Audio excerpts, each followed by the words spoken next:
ఈ నెక్లెస్ మనకి Chand Bali design లో ఇచ్చారు. ఇది మొత్తం యాంటిక్ ఫినిషింగ్ వచ్చి డై వర్క్ లో ఉందండి. అండ్ డిజైన్ విషయానికి వచ్చేస్తే పైన సర్కిల్ లాంటి డిజైన్ వచ్చి మధ్యలో మనకి ఎమరాల్డ్ ఫిక్స్ చేశారు.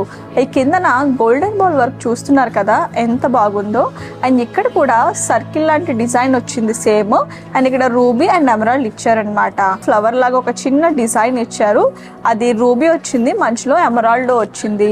అండ్ ఈ కింద ఈ లాకెట్ చూడండి ఎంత బాగుందో, హాఫ్ మూన్ షేప్ ఇచ్చారు. మధ్యలో మనకి పర్ల్ వచ్చి పైన గుత్తులుగా గోల్డెన్ బాల్స్ ఇచ్చారండి. అండ్ ఈ కింద చూస్తున్నారు కదా ఈ రూబీస్ ని ఎంత బాగా డిజైన్ చేశారు. మధ్యలో మనకి ఫ్లవర్ లాగా ఒక డిజైన్ ఇచ్చి రూబీ అండ్ ఎమరాల్డ్ స్టోన్స్ ని ఫిక్స్ చేశారు. అండ్ ఈ కింద పర్ల్ చూడండి ఎంత చక్కగా హ్యాంగ్ చేశారు. దీని వెయిట్ వచ్చేసి 23 grams.